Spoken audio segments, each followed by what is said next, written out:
Բարի երեկո եւ բարի գալուստ հայկական ժամանակ տաղավարում զրուցելու եմ կանայք եւ գլոբալ անվտանգային ճարտարապետությունը մտակենտրոնի ղեկավար Արմինե Մարգարյանի հետ։ Բարև ձեզ Տիկին Մարգարյան։ Տիկին Մարգարյան, նախ ընտրական շրջանում, ապա նաեւ հետընտրական շրջանում Ռուսաստանի Դաշնությունից լսում ենք հայտարարություններ, տեսնում ենք նաեւ գործողություններ հիմնականում տնտեսության հետ կապված, այդ սահմանափակումների հետ կապված, բայց վերջին շրջանում հատկապես շատ են հիշեցնում, որ ՀԱՊԿ անդամ երկրները շուտով վերանայելու են հայկական հարցը, քննելու են եւ հասկանալու են արդյոք նպատակահարմար է Հայաստանի մնալ կամ չմնալը ՀԱՊԿ-ում,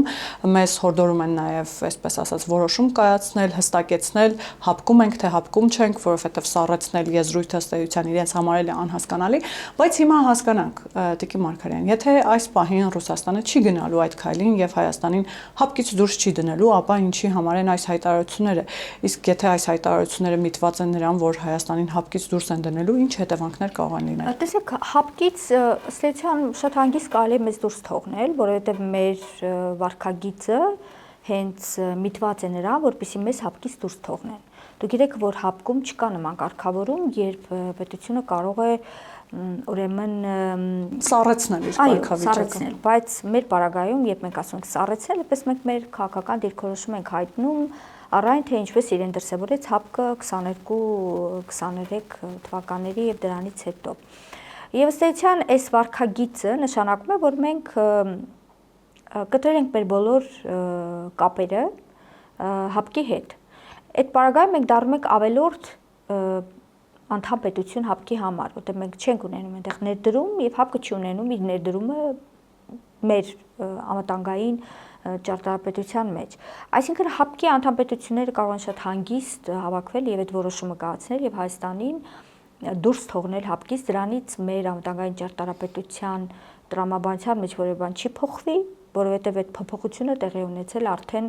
դեռևս 2023 թվականից հետո։ Ինչու է խոսում այդպես Ռուսաստանը։ Տեսեք, իրականում մենք հասկանում ենք, որ մի կողմից Հայաստանի իշխանությունները գնում են եւ անվտանգային եւ տնտեսական եւ քաղաքական դիվերսիֆիկացիայի ուղղությամբ, եւ որքան է սերտանում են հարաբերությունները եւ օրակարգերը Եվրոպական միության հետ եւ որքանով որ նաև սերտանում են հարաբերությունները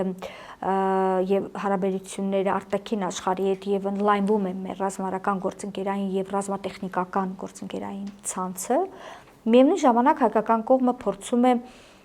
այս ժամանակահատվածում ամենևին չբարկացնել Ռուսաստանին, այսինքն չհրահրել որևէ խնդիր, այլ շատ պրագմատիկ բառամթերք է օգտագործում, պրագմատիկ, որ գիտեք մեր շահերից բխում է սա, հետեւաբար մենք պետք է անենք սա, եւ սա ամենևին ուղղված չէ ձեր դեմ։ Պրագմատիկ կառուցողական դիրքավորում է որդեգրել Հայաստանը, որտեղ որին պրագմատիկ կառուցողական կերպով հակադարձել հնարավոր չէ Ռուսաստանի կողմից, որտեղ օրինակ երբ մենք ասում ենք, որ գիտեք, մենք չենք կարող թրիպի ողջ պոտենցիալից օգտվել, եթե մեր երկաթուղային ցանցը այն վիճակում է, որ վիճակում է, հետեւաբար պետք է այս հարցը լուծվի, որտեղ սա մեր շահերից է բխում, սրան պրագմատիկ կառուցողական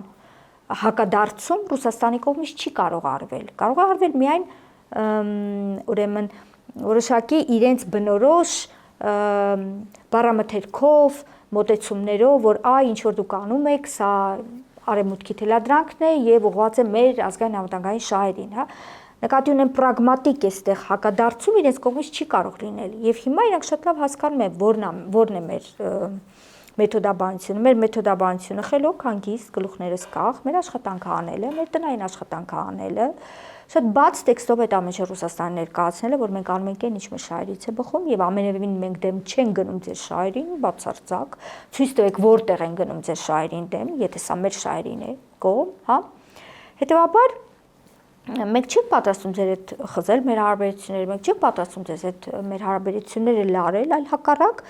տրանսֆորմացիա ենք ենթարկում, կոնստրուկտիվ տրանսֆորմացիա ենք ենթարկում։ Ինչ է մնում Ռուսաստանին այս պարագայում անել, պարադիգմա այս ամեն ինչի փոխել, այս կառուցողական բառամթերք, այս ամեն ինչը բերել այնուամենայնիվ արհեստականորեն տեղադրել մի դաշտում, որ դուք մեր հետ ուզում եք հարաբերությունները խզել, հետեւաբար մենք ենք ձեր հետ հարաբերությունները խզում։ Իրանք շատ լավ են հասկանում, որ մենք չենք ուզում իրենց հետ հարաբերությունները խզել, որտեղ մենք ինքան խելացի ենք, որպեսզի հասկանանք, որ Ռուսաստանի չի կարելի հարաբերությունները խզել։ Այլ բան է, որ դիվերսիֆիկացիա, կախվածության թուլացում եւ այլն։ Իրենք հասկանում են, որ մենք այս ուղղությամբ ենք գնում, հետեւաբար իրանք այդ վախի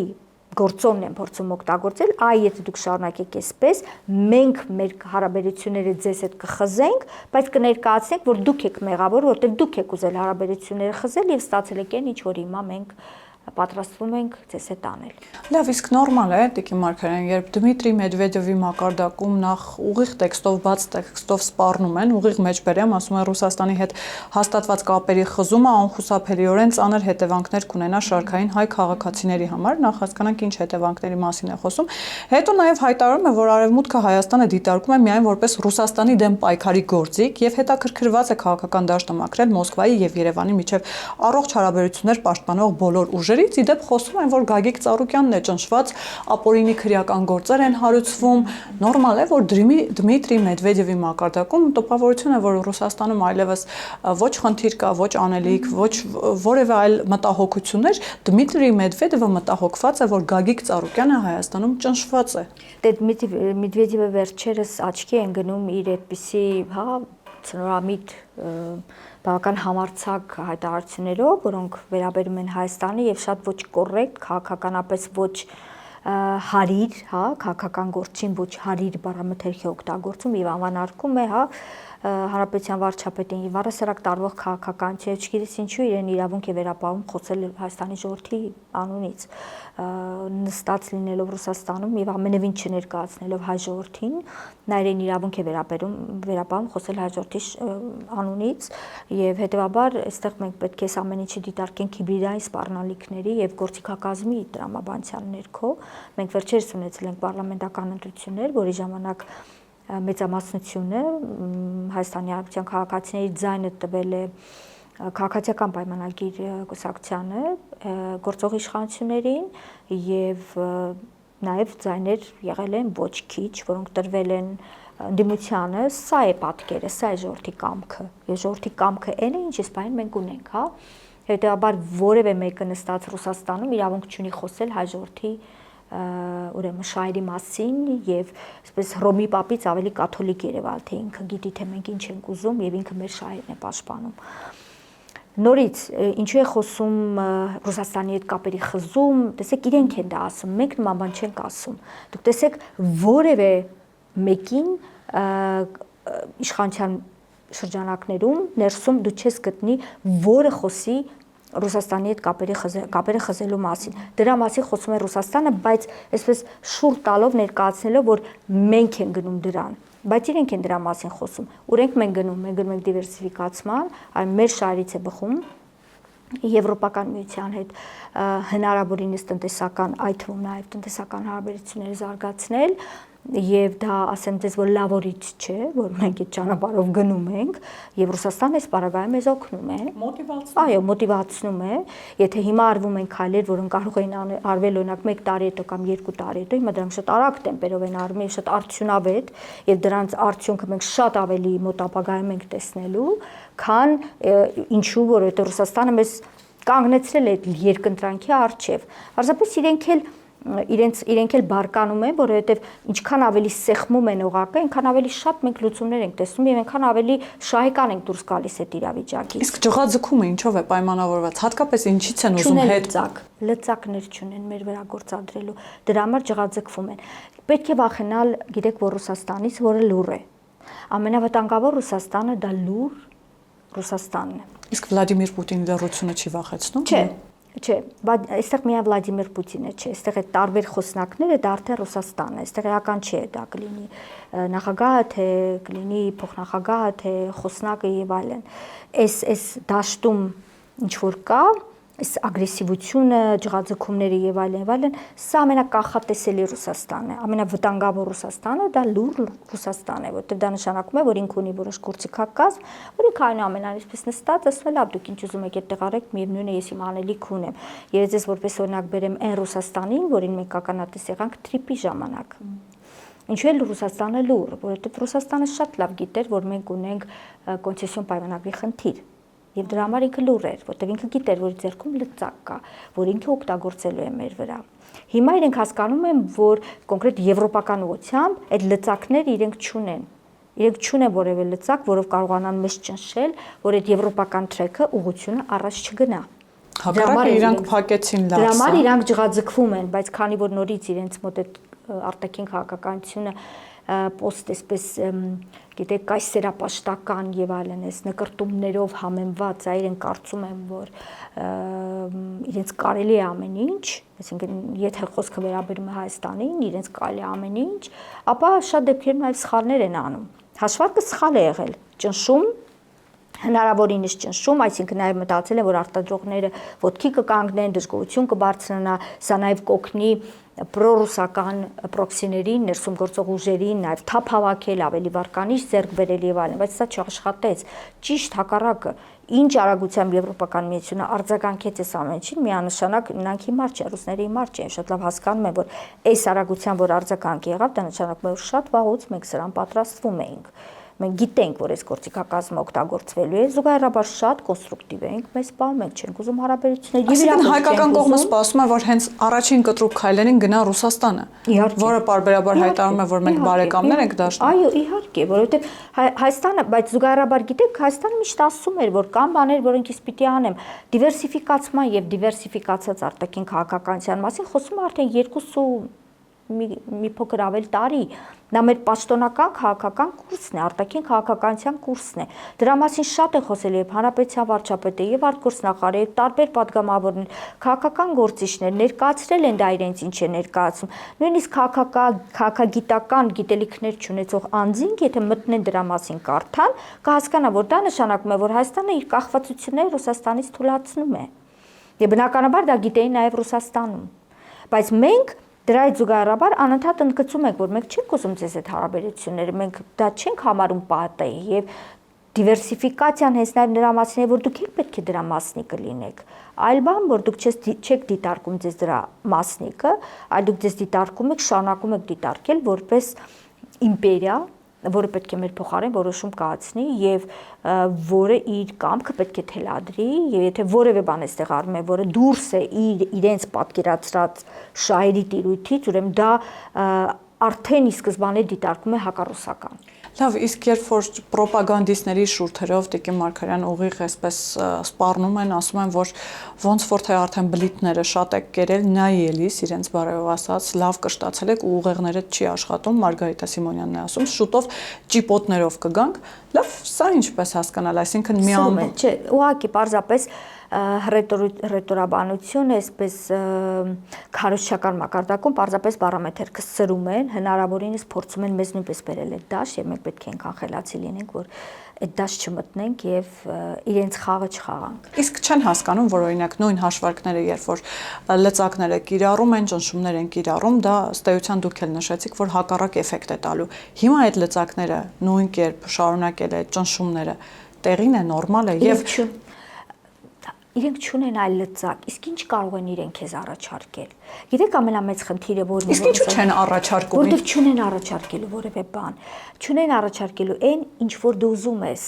ինչ որ իրենցից կարող է իր վերցնել։ Դրա համար իրենք կորցնում են հետևողականորեն կորցնում են եւ Ուկրաինան, եւ Մոլդովան, post խորթային տարածքը, Հայաստանն են կորցրել։ Ադրբեջանը երբեք էլ իրենցը չի եղել։ Ադրբեջանը շատ ավելի խելացի եղել ժամանակին 90-ականներին, հասկացել է, որ այս պետքա դիվերսիֆիկացնեմ ամեն ինչ, որ ռուսներից կախվածության մեջ չլինեմ։ Որտեղ իրենք չունեն քեզ առաջարկելու բան։ Ինչ իրենք քեզ պետք է առաջարկեն ժողովրդավարություն, օրենքի գերակայություն, կոռուպցիայի դեմ պայքար։ Ինչ պիտի առաջարկեն։ Իրանք միայն քեզ կարող են առաջարկել բռունցք։ Իրանք կարող են առաջարկել այստեղ իհարկե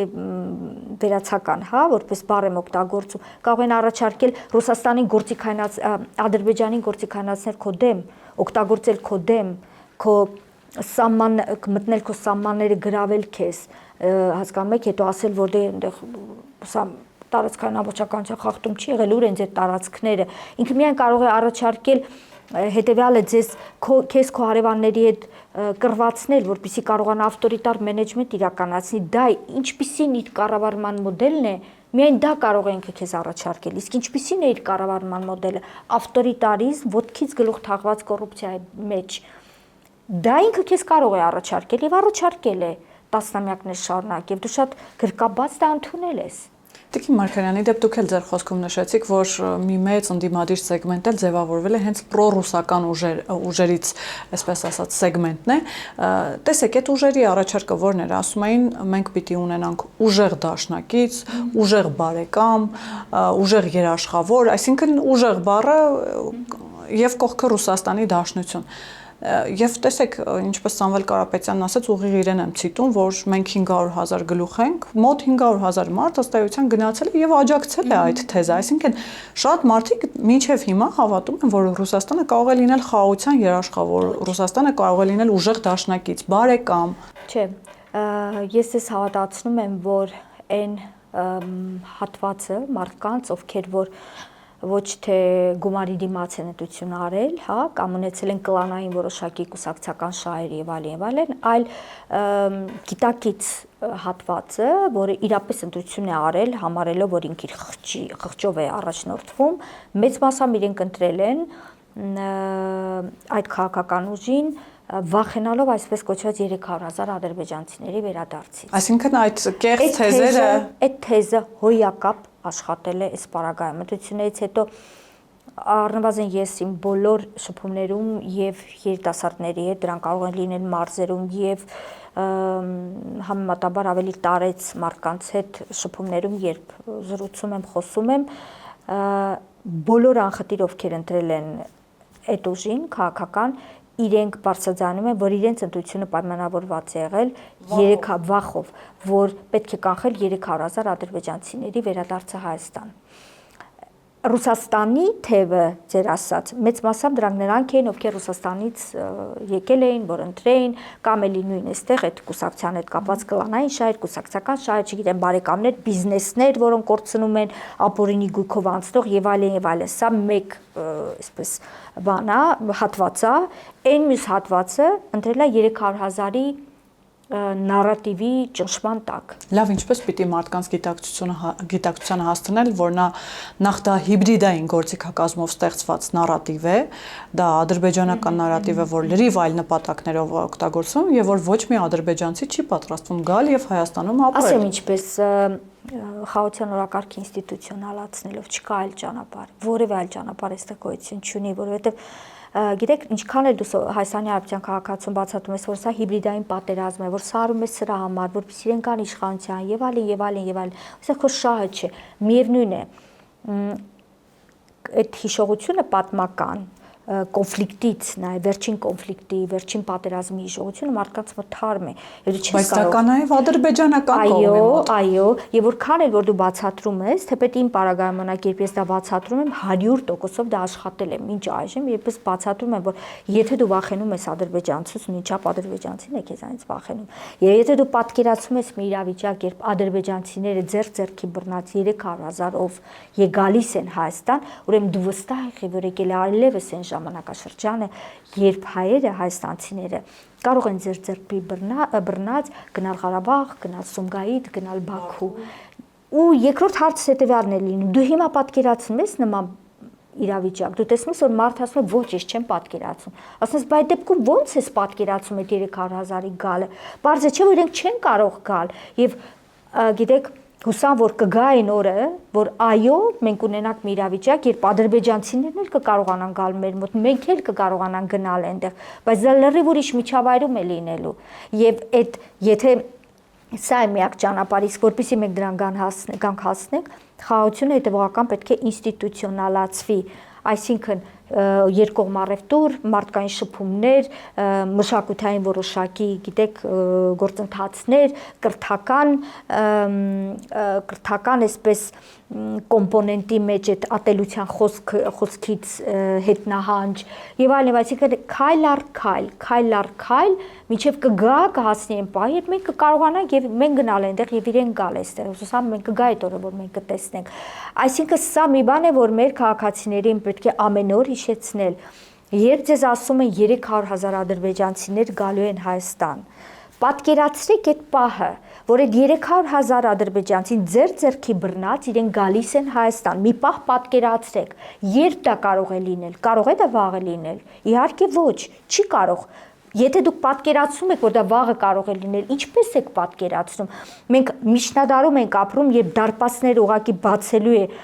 իշխող ուժը եւ ադրբեջանցիները ձեռքի բռնած գալու են Հայաստան, իսկ սա ցնորամտություն է, այսպես բան չի կարող լինել։ Դա կարող է լինել միայն մի դեպքում, եւ այստեղ 300,000-ը մանիպուլատիվ թիվ է։ Ես դա եմ ուզում ասել։ Այո, մանիպուլատիվ թիվ է, այսպես օդից վերցված թիվ է։ Մի դեպքում ադրբեջանցիները կարող են գալ Հայաստան,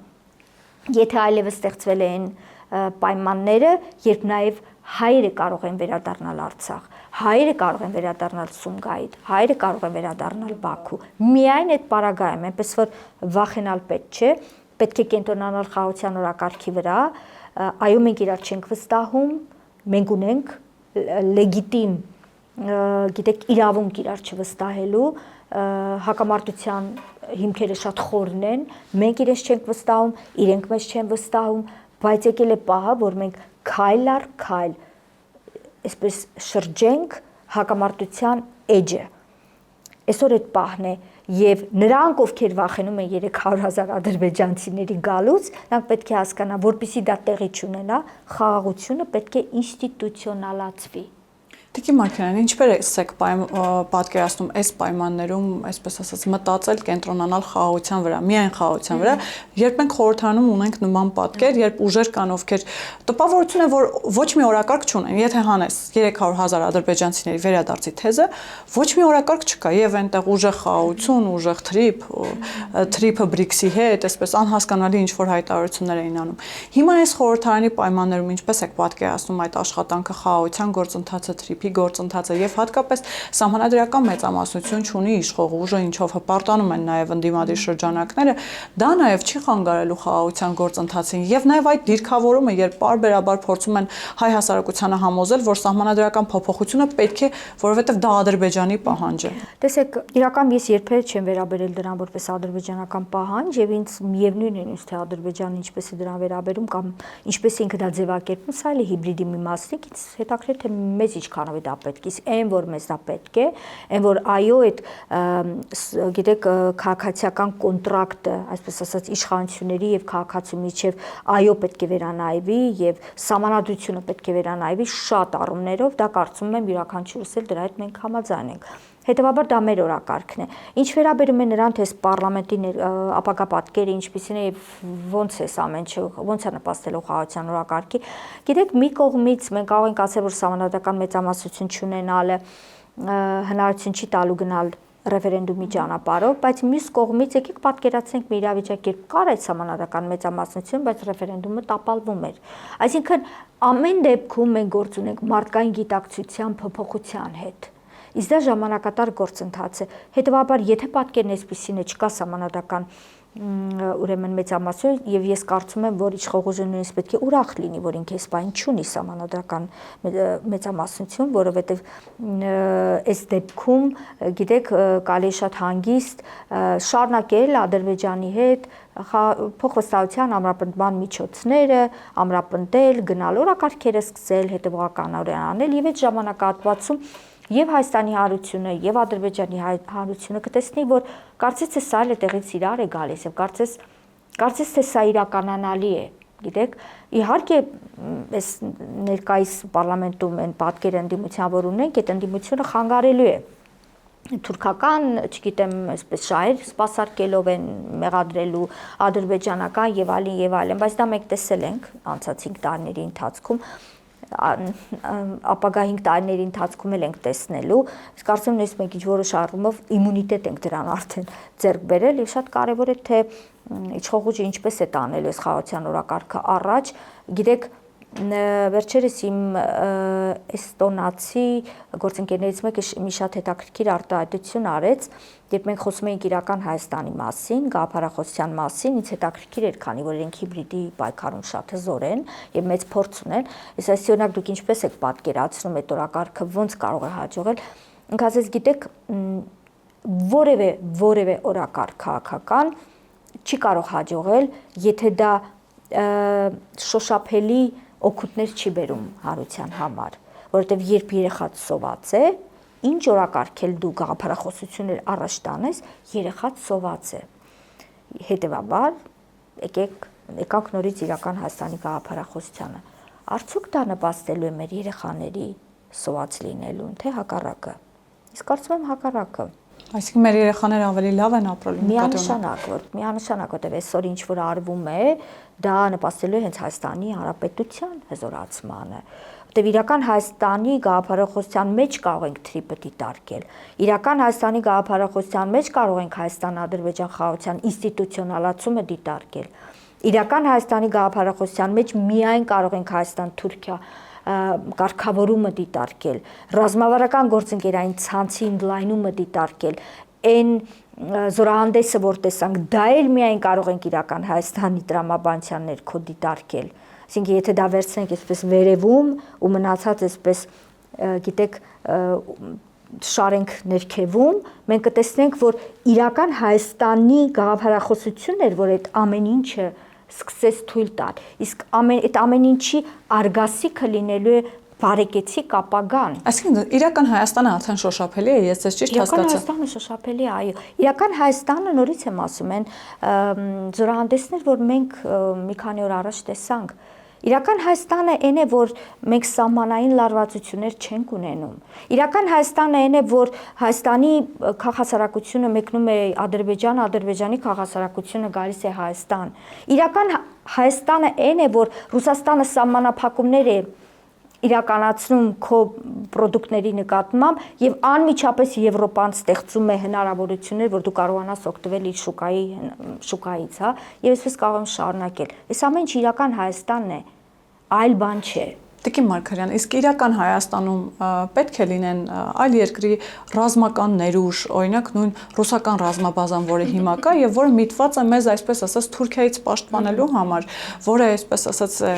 հետ հայտնի խոսույթը որ կա, եթե ռուսը չլինի, թուրքը մեզ կուտի, գիտեք, հիմա կարծես թե Թուրքիայի հետ հարաբերությունները 180 աստիճանով փոխվել են, ամենօրյա մակարդակում մենք լսում ենք դրական հայտարարություններ, վերջինը ազգային ժողովի նախագահի հայտարարություններ Բաքվում, որը ասաց, որ հուսով է, որ շուտով արդեն հայ-ադրբեջանական խաղաղության պայմանագիրը վերջնական կստորագրվի, Հարավային Կովկասը կդառնա խաղաղության բարգավաճման օրան։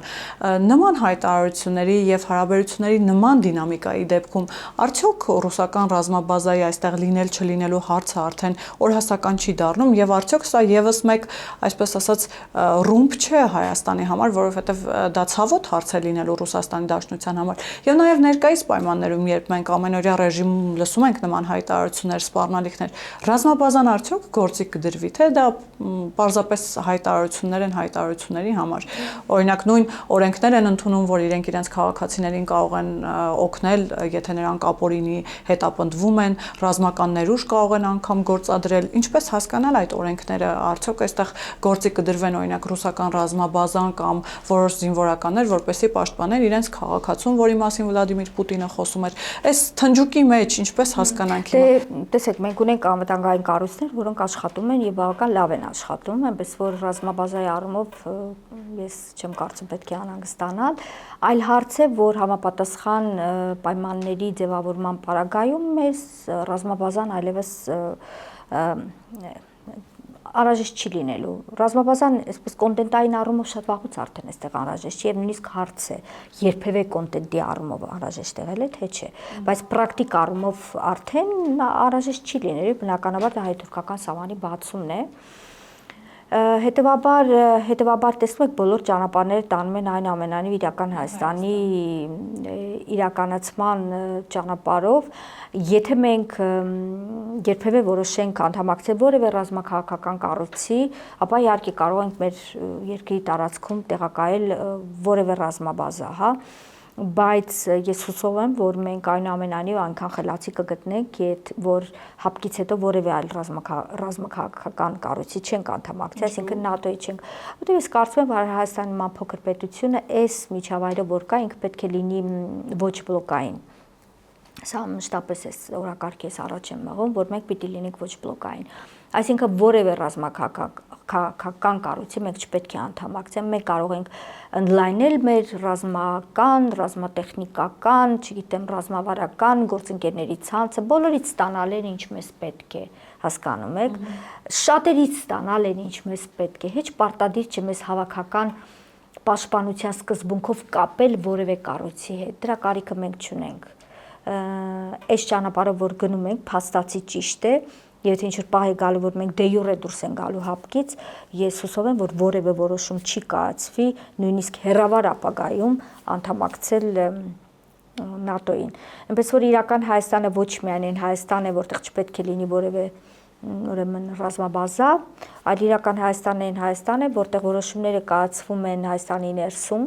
եւ նորից դրանք կարող են լինել նույնիսկ վատ որոշումներ, դրանք կարող են սխալ որոշումներ լինել, բայց դրանք կայացվում են Հայաստանի եւ դրանք մեր որոշումներն են։ Տիկին Մարգարյան, եւ վերջում էլի շատ կարճ, այնուամենայնիվ ռուսական կողմից սпасել կամ հապկի կողմից սпасել նման քայլի, որ ամեն դեպքում կգնան Հայաստանին դուրս հրավիրելու ճանապարհով, թե իրենք էլ են հասկանում, որ դա